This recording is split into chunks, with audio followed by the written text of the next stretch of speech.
أعوذ بالله من الشيطان الرجيم. بسم الله الرحمن الرحيم. ويا قوم ما لي أدعوكم إلى النجاة وتدعونني إلى النار. تدعونني لأكفر بالله وأشرك به ما ليس لي به علم، وأنا أدعوكم إلى العزيز الغفار. لا جرم أن ما تدعونني إليه ليس له دعوة في الدنيا ولا في الآخرة، وأن مردنا إلى الله، وأن المسرفين هم أصحاب النار. فستذكرون ما أقول لكم وأفوض أمري إلى الله، إن الله بصير بالعباد. فوقاه الله سيئات ما مكروا وحاق بآل فرعون سوء العذاب. النار يعرضون عليها غدوا وعشيا، ويوم تقوم الساعة أدخلوا آل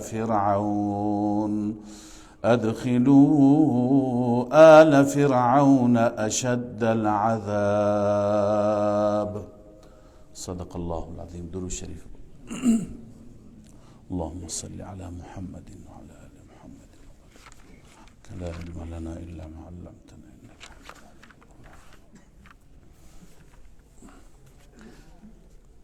در ادامه درس‌های گذشته آیات مبارکه 41 تا 46 سوره مبارکه مؤمن تلاوت گردید که از آیات گذشته بحث مؤمنی که از سیدنا موسی علیه السلام دفاع کرد و سخنان خیرخواهانه و ناصحانه ایشان آغاز شدند که الله عزوجل برای من و شما نقل فرمودند. آنچه که در هفته گذشته خواندیم، مؤمن آل فرعون دست گذاشتند بر روی اون چیزی که بیشتر سبب فریب و سبب گمراهی انسان میشه، اون دل دادن و دل بستن و باور کردن زرق و برق ظاهری دنیاست که انسان چنان دل ببنده که اصلا به آخرت نیندیشد، به آخرت فکر نکند، و چنان انسان مشغول بشه که آخرت را کلا فراموش بکند و فراموشی به حدی که آخر انکار بکند. لذا این مومن همین گفت که ای قوم انما هذه الحیات الدنیا متاع، این حیات دنیا و زندگی دنیا استفاده کردن و بهره‌وری چند روزه هست، و اون داری که دار قرار هست، همیشه انسان اونجا قرار میگیره، آخرت هست. لذا برای اونجا عمل صالح انجام بدید، به فکر اونجا باشید. و در ادامه میفرماید که چرا من شما را به سوی نجات فرا میخوانم و شما مرا به سوی آتش. از این آیه معلوم میشه که قوم هم این مرد مومن را دعوت دادند. قوم او را گفتن برگرد. از سیاق آیه اینطور معلوم میشه که قوم و فرعون به او گفت که برگرد به سوی دین گذشته، بیا به سوی ما، بیا به سوی زرق و برق دنیا، بیا بالاخره این عیش دنیا و زندگی دنیای خودت را چرا خراب میکنی؟ چرا مکدر میکنی؟ وقتی که او را به این سمت و سو دعوت دادند، این مرد مومن گفت و یا قوم مالی ادعوكم الى النجات و تدعوننی الى النار. ای قوم، چی شده که من شما را دعوت میدهم به سوی نجات و رهایی؟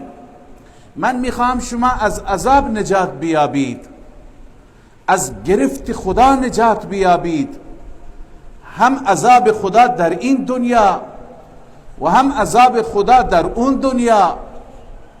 اما و تدعوننی الی النار، شما مرا دعوت میدهید به سوی آتش، شما مرا فرا میخوانید به سوی آتش که من خودم را با دین شما، با آیین شرکی شما، با ظلمی که شما میکنید، میخواهید که من خودم را از جمله کسانی که به آتش وارد میشوند از اونها قرار بدم. چرا این کار را میکنید؟ عزیزان، اون راهی که قوم فرعون داشتن راه چی بود؟ راه شرک، راه ظلم، راه ستم. علاوه از شرک کردن با خدای عزوجل، ستم کردن بر بنی اسرائیل. این راه را این مرد مومن چه راهی می نامد؟ راه آتش، راهی که عاقبت انسان را به سمت آتش می کشد. گرچه امکان داره چند روزی در دنیا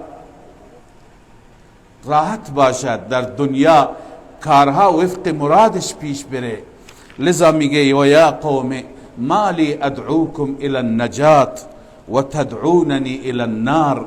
ای قوم، چی شده که من شما را دعوت میدهم به سوی نجات و رهایی و شما من دعوت میدهید به سوی آتش؟ خب اون چیزی که قوم این مرد مومن را دعوت میدادن چی بود؟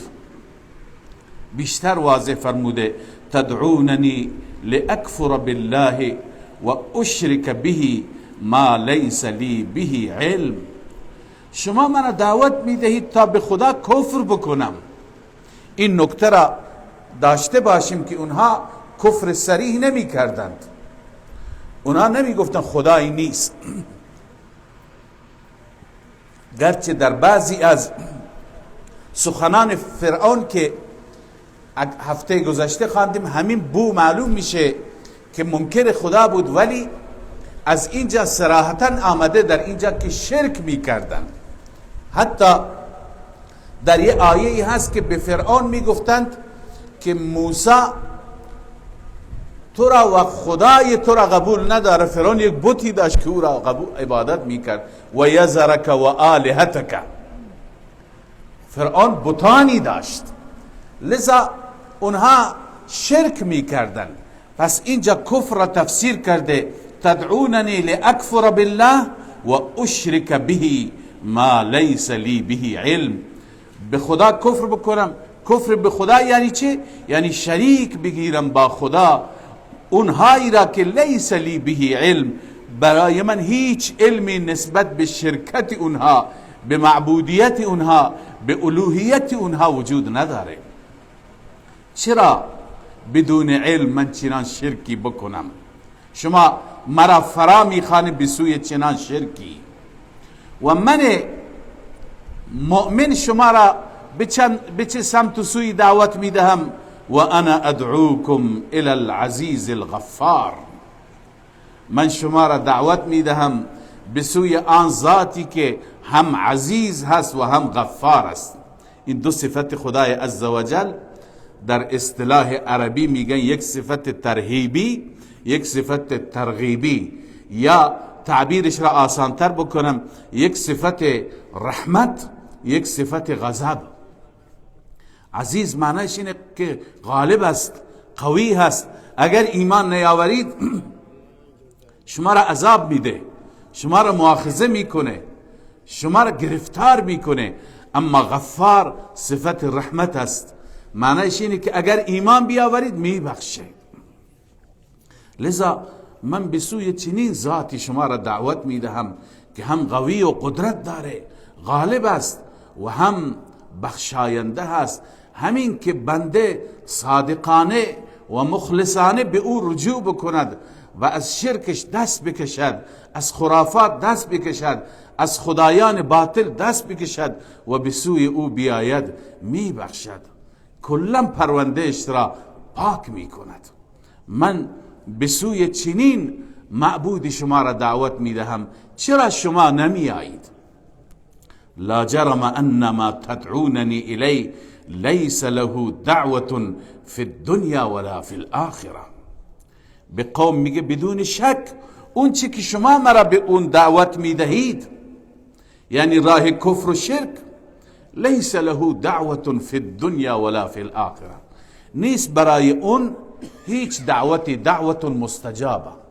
یعنی در اون مسیر هیچ دعای قبول نمیشه، نه در دنیا نه در آخرت. یعنی نه در امور دنیا و نه در امور آخرت دعاهای شما قبول نمیشه. کسانی که گرفتار شرک هستند و آلهه باطله را، خدایان باطل را فریاد میزنند، این خدایان نمیتونن چیزی برایشون اجابت بکنند.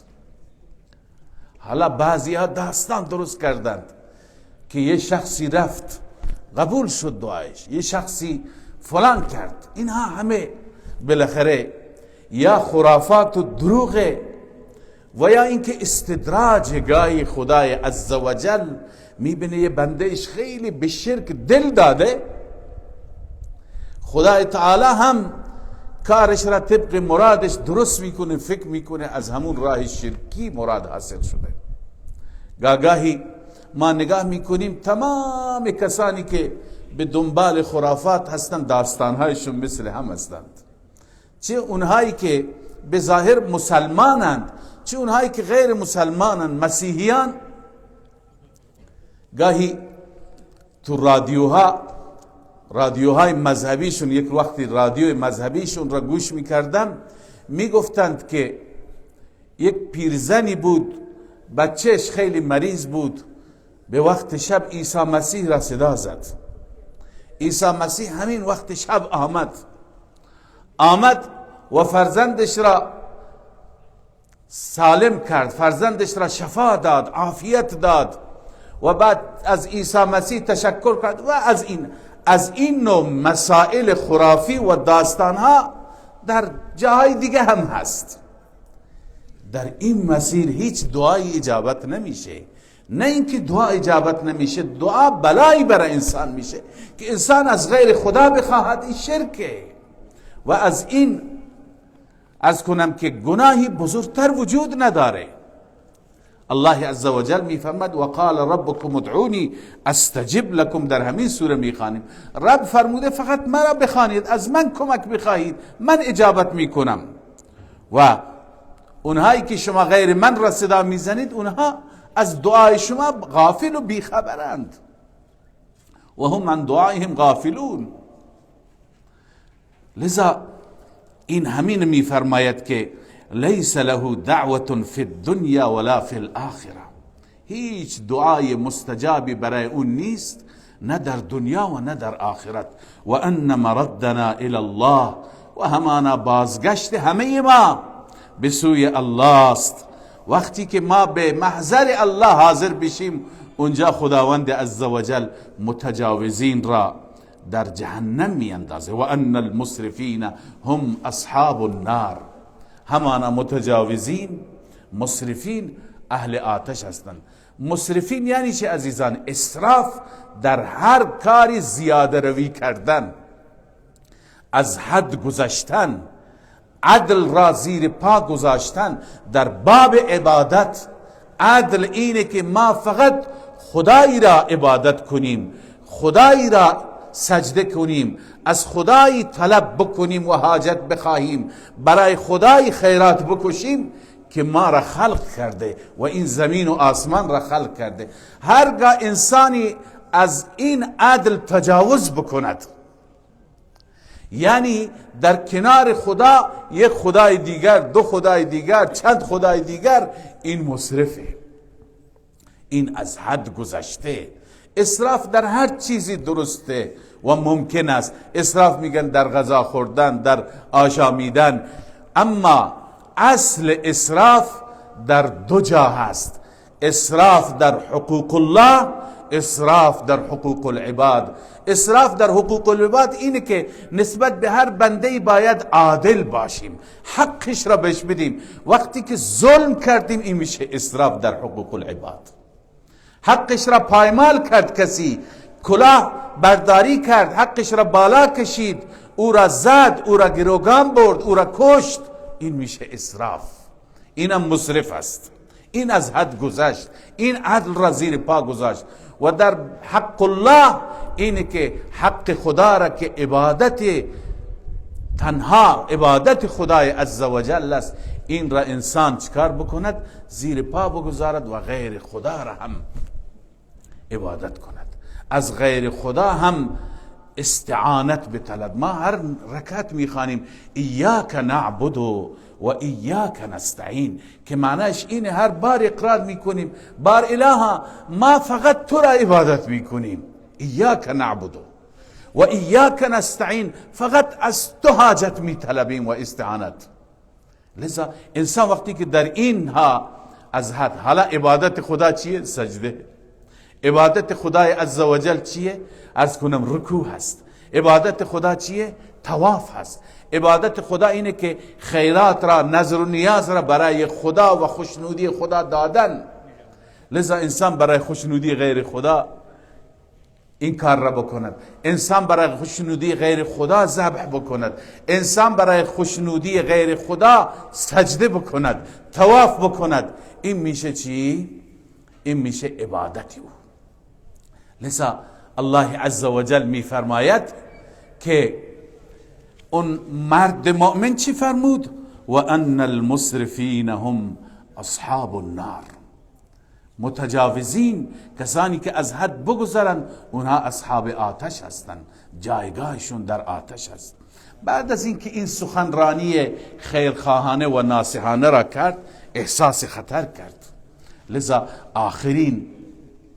آخرین توصیهش را می فرماید فستذکرون ما اقول لکم، ان قریب شما یاد می کنید اون چی که من به شما می گویم. اون نصیحتی که من به شما می کنم الان در گوش شما نمی رود، اما وقت موت، وقت دیدن حقایق یاد می کنید. انسان وقتی که بمیرد همه اون چیزی که پیامبران الهی می گفتند و دعوتگران حق می گفتند انسان می بیند. لذا این مرد مومن می فرماید اون زمان دور نیست که شما یاد می کنید اون چی که من می گویم. اما تهدیدش کردند، احساس خطر کرد، به همین خاطر خودش را به خداوند سپرد و افوض امری الی الله ان الله بصیر بالعباد. چه کلمات زیبا و جالبی هستند. و افوض امری الی الله، من کار خودم را، امر خودم را، معامله خودم را به خدا میسپارم. ان الله بصیر بالعباد، خداوند نسبت به بندگانش بینا هست. خدا همه بندگان را میبینند، مرا هم میبیند. من اگر برای خدا شما را نصیحت کردم و تبلیغ کردم و شما با من دشمن شدید و میخواهید به من آسیبی برسانید، خدا میبیند، خدا خبر دارد. ان الله بصیر بالعباد. این جمله بسیار جمله جالبی هست و این را برای حفاظت هر کسی بخواند انشاءالله الله حفاظتش میکنه. و افوض امری الی الله ان الله بصیر بالعباد. خیلی تجربه شده، خیلی بزرگان در تجارب خودشون نوشتند که این آیه را خواندیم از چه خطراتی، از چه مهلکه هایی، از چه دشمنهایی خدا ما را نجات داده.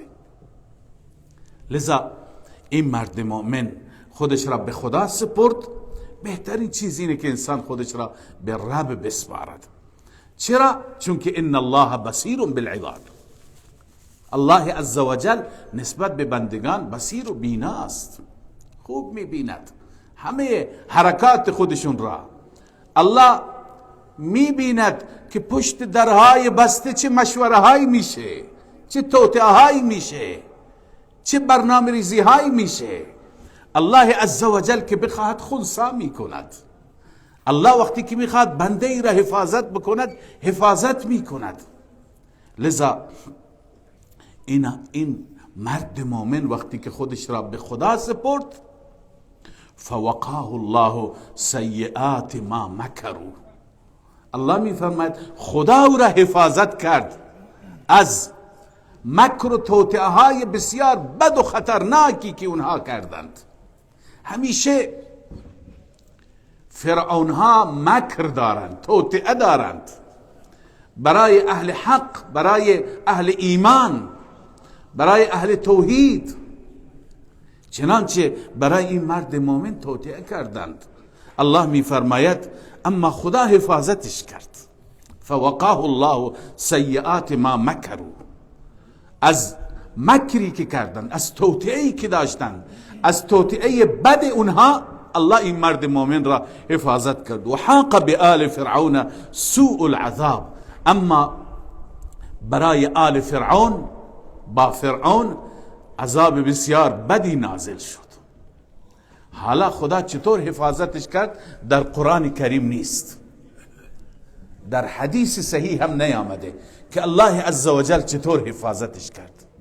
ولی معلوم میشه که فرعون با دار و دسته اش میخواست که این مرد را از پای در بیاورد، اینو بکشد، اینا به این آسیب برساند.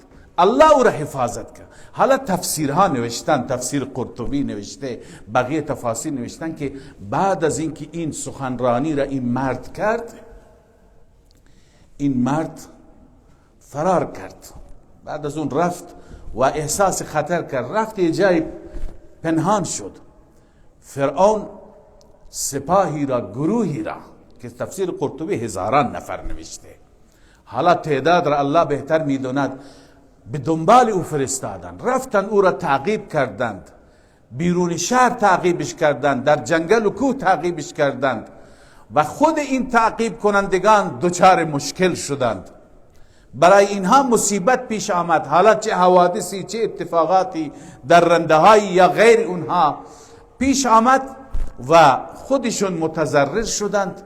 بعضی ها توانستند برگردند، این بعضی ها که برگشتند و بعضی ها نبودند، فرعون احساس کرد و فکر کرد که اینا با هم توطئه دارن، بعضی ها نیامدن، بعضی آمدن، اینها را هم به مجازاتشون رسون.